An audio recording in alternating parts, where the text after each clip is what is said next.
بسم اللہ الرحمن الرحیم۔ الحمد للہ رب العالمین والصلاة والسلام علی نبینا محمد وآلہ وصحبہ اجمعین واشہد ان لا الہ الا اللہ وحدہ لا شریک لہ واشہد ان محمدا عبدہ ورسولہ، اما بعد۔ معزز سامعین، برادران اسلام اور پردہ نشین ماؤں اور بہنوں، رمضان المبارک کے یہ پرنور ایام بڑی تیزی کے ساتھ اپنے اختتام کی جانب رواں دواں ہیں۔ یہ وہ مبارک مہینہ ہے جس کی ہر ساعت رحمتوں کا خزینہ ہے، جس کا دن روزے کی مشقت سے مزین ہے اور جس کی راتیں قیام اللیل اور تراویح کی بہاروں سے سجی ہوئی ہیں۔ لیکن انتہائی دردمندی اور قلبی افسوس کے ساتھ یہ مشاہدہ کرنا پڑتا ہے کہ اس نیکیوں کے موسم بہار میں بھی بعض لوگ شیطان کے ایک بہت بڑے فریب کا شکار ہو کر خود کو عظیم الشان خزانوں سے محروم کر رہے ہیں۔ آج کی اس نشست میں ہم کتاب و سنت اور فہم سلف صالحین کی روشنی میں ایک ایسے ہی المیے پر گفتگو کریں گے جو بظاہر ایک معمولی فقہی عذر معلوم ہوتا ہے، لیکن حقیقت میں یہ شقاوت اور محرومی کی ایک بہت بڑی دلیل ہے۔ آئیے اپنے دلوں کو احادیث رسول صلی اللہ علیہ وسلم کے اس چشمہ صافی سے سیراب کریں۔ حضرات گرامی، مساجد میں ایک انتہائی عجیب اور حیرت انگیز منظر دیکھنے کو ملتا ہے۔ بعض لوگ مسجد میں آتے ہیں، باجماعت عشاء کی نماز ادا کرتے ہیں، اور جو ہی امام صاحب نماز تراویح کے لیے کھڑے ہوتے ہیں، یہ لوگ مسجد سے باہر نکل جاتے ہیں۔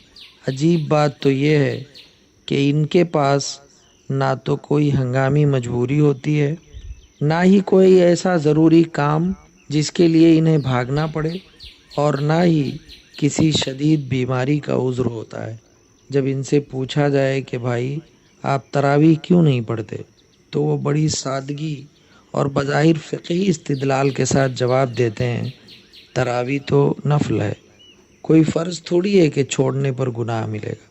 ایسے شخص سے ہم نہایت دردمندی، حکمت اور بصیرت کے ساتھ کہتے ہیں، لست آثما ولا معذورا، یہ بات سچ ہے کہ تو گنہگار نہیں ہے اور نہ ہی تجھ پر کوئی بوجھ یا وبال ہے، کیونکہ شریعت اسلامیہ کسی پر نوافل کا بوجھ زبردستی نہیں ڈالتی۔ لیکن میرے بھائی، شریعت کا منشا اور رمضان المبارک کا اصل تقاضا کیا ہے؟ رمضان کا تقاضا یہ ہے کہ ان تتکثر من اعمال الخیر المتنوعہ ومنہا صلاۃ التراویح، تو اس مہینے میں متنوع اور رنگ برنگے اعمال خیر کی کثرت کرے، اور انہی عظیم اعمال میں سے ایک نماز تراویح بھی ہے۔ یاد رکھیے، شریعت میں نوافل، بالخصوص تراویح، محض ایک اضافی چیز نہیں، بلکہ ان میں وہ بے پناہ اور محیر العقول فضائل پوشیدہ ہیں جن سے محرومی کسی بھی سچے مومن کو گوارا نہیں ہو سکتی۔ آئیے انہی فضائل کے 3 عظیم الشان پہلوؤں پر غور کرتے ہیں۔ میرے دینی بھائیوں، ایک مومن کی زندگی کا سب سے اعلیٰ، عرفہ اور حتمی ہدف کیا ہو سکتا ہے؟ کیا یہ کہ وہ اللہ سے محبت کرے؟ نہیں، اس سے بھی بڑا مقام یہ ہے کہ اللہ تعالیٰ اس بندے سے محبت کرنے لگ جائے۔ اور اس عظیم ترین مقام تک پہنچنے کا زینہ کیا ہے؟ وہ زینہ یہی نوافل اور تراویح ہیں۔ پہلی فضیلت نوافل کی ادائیگی اور فرائض کے بعد ان کی کثرت کرنا اللہ تعالیٰ کی محبت کے حصول کا سب سے بڑا سبب ہے۔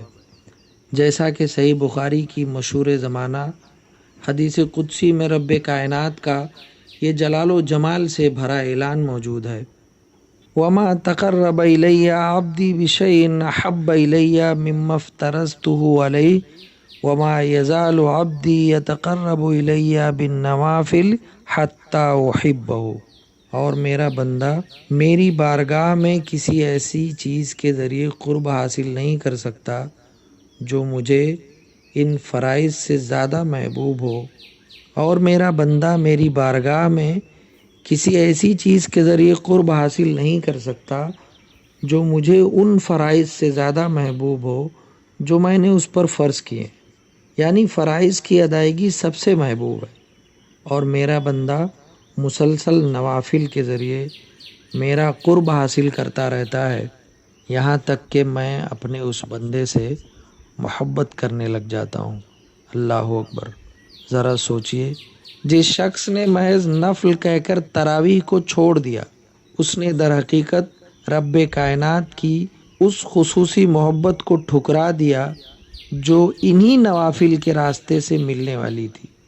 جو شخص چاہتا ہے کہ عرش والا اس سے محبت کرے، وہ کبھی فرض پر اکتفا نہیں کرتا، وہ تراویح کی صفوں میں سب سے آگے کھڑا نظر آتا ہے۔ حضرات گرامی، ذرا اپنے گریبانوں میں جھانک کر اپنے نفس کا محاسبہ کیجیے۔ ہم میں سے کون ایسا شخص ہے جو پورے یقین اور دعوے کے ساتھ یہ کہہ سکے کہ میری پڑھی ہوئی فرض نمازیں 100% کامل، خضوع و خشوع سے بھرپور اور ہر قسم کی خامی سے پاک ہیں؟ ہماری نمازوں میں وسوسے آتے ہیں، دھیان بھٹکتا ہے، ارکان میں جلد بازی ہوتی ہے، اور بسا اوقات غفلت طاری رہتی ہے۔ قیامت کے دن جب ان فرائض کو تولا جائے گا تو ان میں جو خامیاں نکلیں گی ان کا خسارہ کیسے پورا ہوگا؟ اس مقام پر یہی نوافل، سنن و تراویح ہماری نجات کا ذریعہ بنیں گے۔ دوسری فضیلت، نماز تراویح اور دیگر نوافل کی یہ عظیم الشان فضیلت ہے کہ یہ فرض نمازوں کے نقص اور خامیوں کو پورا کرتے ہیں اور ان پر پیوندکاری اور تکمیل کا کام کرتے ہیں۔ امام الانبیاء صلی اللہ علیہ وسلم کا یہ لرزہ خیز اور چشم کشا فرمان مبارک ملاحظہ فرمائیں: ان اول ما یحاسب الناس به یوم القیامۃ من اعمالهم الصلاۃ یقول اللہ للملائکہ وهو عالم انظروا فی صلاة عبدی اتمها ام نقصها فإن كانت تامة كتبت له تامة وإن كان انتقص منها شيئا قال انظروا هل لعبدي من تطوع فإن كان له تطوع قال اتموا لعبدی فریضته من تطوعه۔ بلا شبہ قیامت کے دن لوگوں کے اعمال میں سے سب سے پہلے جس چیز کا حساب لیا جائے گا وہ نماز ہے۔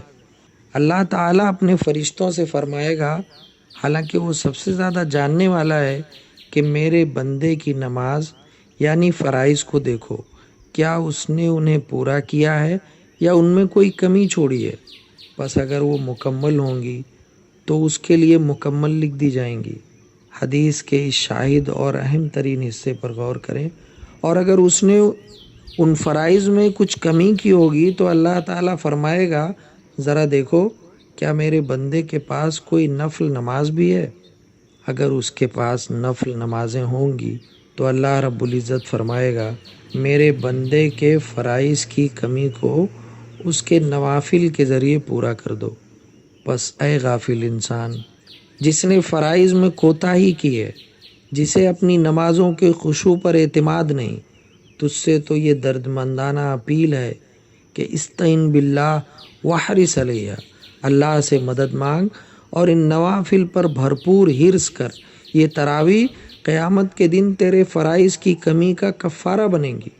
کیا اس کفارے کو محض یہ کہہ کر چھوڑ دے گا کہ یہ تو نفل ہے؟ اسلامی ماؤں، بہنوں اور بھائیوں، شریعت اسلامیہ کی نگاہ میں تمام اہل ایمان کا درجہ ایک جیسا نہیں ہے۔ جس طرح دنیا میں طبقات ہوتے ہیں، اسی طرح اعمال کے اعتبار سے اللہ کے یہاں بھی درجات ہوتے ہیں۔ تیسری فضیلت، نوافل کی کثرت بندے کو بلند کر کے نیکیوں میں سبقت لے جانے والے خوش نصیبوں یعنی سابقین بالخیرات کی صف میں لا کھڑا کرتی ہے۔ اللہ رب العزت نے قرآن مجید میں اس امت کی 3 قسمیں بیان فرمائی ہیں۔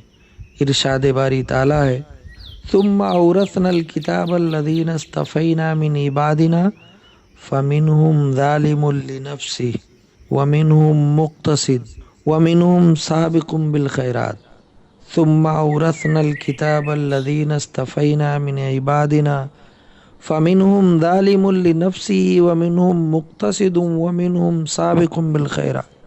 پھر ہم نے اس کتاب کا وارث ان لوگوں کو بنایا جنہیں ہم نے اپنے بندوں میں سے چن لیا، پس ان میں سے کچھ تو اپنی جانوں پر ظلم کرنے والے ہیں، اور کچھ ان میں سے میانہ رو ہیں، اور کچھ ان میں سے نیکیوں میں سبقت لے جانے والے ہیں۔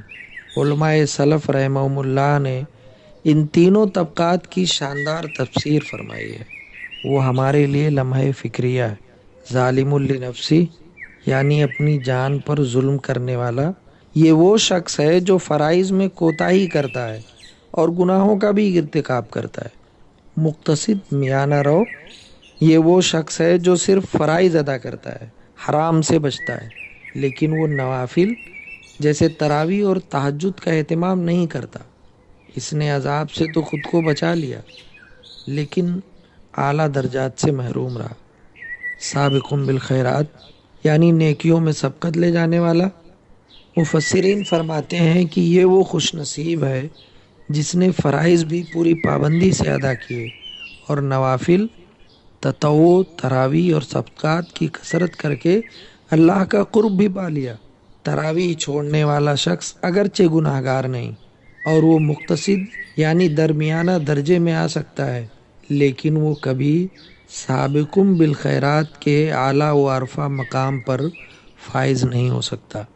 حضرات گرامی قدر، آج کی اس نشست کا خلاصہ یہ ہے کہ نماز تراویح اور نوافل محض ایک فقہی اصطلاح نہیں، بلکہ یہ اللہ کی رضا کا وہ شاہراہ مستقیم ہے جسے چھوڑنا ایک سچے مومن کی شان کے خلاف ہے۔ آج ہم نے یہ سیکھا کہ نوافل اللہ تعالیٰ کی خصوصی محبت کے حصول کا حتمی ذریعہ ہے۔ یہ نوافل روز قیامت ہمارے ناقص اور ٹوٹے پھوٹے فرائض کی تکمیل اور پیوندکاری کریں گے۔ یہی نوافل ہمیں درمیانہ درجے کے مسلمانوں سے اٹھا کر نیکیوں میں سبقت لے جانے والے السابقین بالخیرات کے اعلیٰ مقام پر فائز کریں گے۔ آئیے آج کے بعد شیطان کے اس فریب کو توڑ دیں کہ تراویح صرف نفل ہی تو ہے۔ نفل کہہ کر چھوڑنے کے بجائے اسے اللہ کی محبت پانے کا ذریعہ سمجھ کر سینے سے لگائیں۔ جو دن اور راتیں رمضان کی گزر گئیں ان پر استغفار کریں، اور جو باقی ہیں ان میں مساجد کی صفوں کو آباد رکھیں۔ آئیے ہم اپنے پروردگار کی بارگاہ میں انتہائی خشوع و خضوع کے ساتھ دست بدعا ہوں۔ اے ہمارے رحیم و کریم پروردگار، تو دلوں کے بھیدوں کو جاننے والا ہے۔ اے اللہ، ہمیں دین کی صحیح سمجھ، تفقہ اور شعور عطا فرما۔ ہمیں ان لوگوں میں شامل فرما جو فرائض کی سختی سے پابندی کرتے ہیں اور نوافل کی کثرت کے ذریعے تیرا قرب حاصل کرتے ہیں۔ اے رب ذوالجلال، ہماری ٹوٹی پھوٹی نمازوں کو، ہماری خامیوں سے بھری عبادات کو اپنے فضل خاص سے قبول فرما لے، اور ان نوافل کے ذریعے ہماری کوتاہیوں کا ازالہ فرما دے۔ اے اللہ، ہمیں رمضان المبارک کی ان بابرکت راتوں میں کامل خشوع کے ساتھ تراویح پڑھنے کی توفیق دے، اور ہمیں سابقین بالخیرات کے مبارک اور اعلیٰ مرتبے پر فائز فرما دے۔ اے اللہ، پوری دنیا میں مسلمانوں پر جو ظلم کے پہاڑ توڑے جا رہے ہیں، اپنی غیبی نصرت سے ان کی مدد فرما، ہمارے گناہوں کو بخش دے، اور ہمیں روز قیامت رسوائی سے بچا لے۔ آمین یا رب العالمین۔ وصلی اللہ علی نبینا محمد وعلی آلہ وصحبہ اجمعین۔